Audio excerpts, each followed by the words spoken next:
stocks are getting slammed right now here into the close. The Nasdaq is down more than 2%. We're looking at a 3-week low, down 2.3%. Joining us, Tobias Levkovich, Citigroup's chief U.S. equity strategist.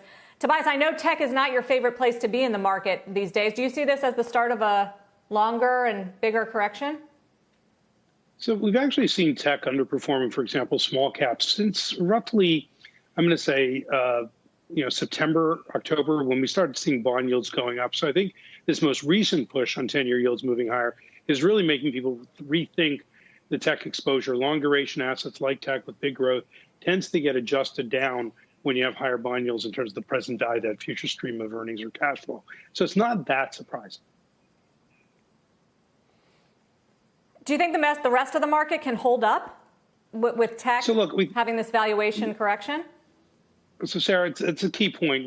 You've heard me describe the market as kind of the dog sled being pulled by the big huskies, mega cap tech. And if you start taking out and switching out the mega cap tech names, what you tend to have is it's being replaced, if you like, with poodles and cocker spaniels and chihuahuas, and it's harder to pull the market.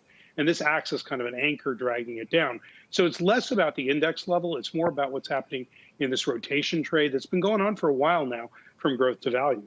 What about, Tobias, overall, the risks of a major pullback in the market? Since the summer, we've had a few 3 to 4% pullbacks, but what are the chances of a more like 10 to 20% pullback? So I think the chance of a 5 to 10% pullback are pretty high. Our panic euphoria model, which is our primary sentiment metric, has been indicating this. We're seeing levels we've seen exceed those of 2000s kind of tech bubble era. We don't think it's a 20% kind of situation because it's not like 2000 for 3 key reasons. Number one, the Fed was raising rates in 1999 throughout the year. So by the time the market started to, crumble March of 2000, you had about 15 months of rate increases. That's not the case today. We're exiting a recession now as opposed to entering one. And we don't have the kind of man with a plan.com type crazy valuations in the S&P 500. You have a few stocks here and there that really look outlandish. For the S&P overall, you've got these big mega cap tech names, but they have a large dominant market position, lots of free cash flow. It's not about cash burn and first mover advantage, which was the story just over 20 years ago.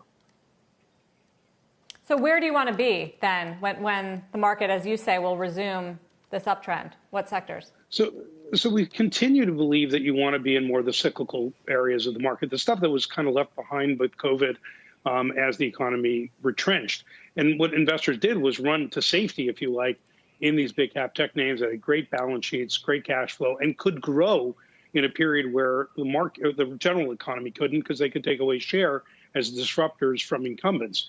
As the economy opens, as we start to see, vaccines and herd immunity, those kind of things evolve, then it's going to be the areas that were left behind. So they've started to come back. I'm not suggesting that we haven't seen some of the industrial cyclicals, energy, metals, even financials tied to higher bond yields come back, but there's probably still a little bit more in there for those kinds of names. To what extent, Tobias, do you think the dollar will continue to weaken? I mean, it paused for a bit and now it's continued that slide. And then how important is the direction of the dollar for the type of sectors you want exposure to in the U.S. for the rest of this year? So it certainly helps, Wolf. If the dollar weakens, typically benefits commodities and some of the industrial names that go, sell equipment into those commodity industries.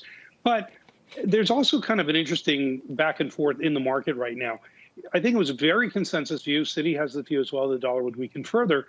But as bond yields start to creep up, is that going to hold up the dollar? Is this going to attract more money to the U.S. as they fund their deficits from foreigners who, in many respects, are getting negative yields in their own markets? So this dollar issue might not be as clear cut as it was probably a month or two ago. And we're starting to hear from investors that kind of commentary that maybe the dollar doesn't weaken as much as perceived.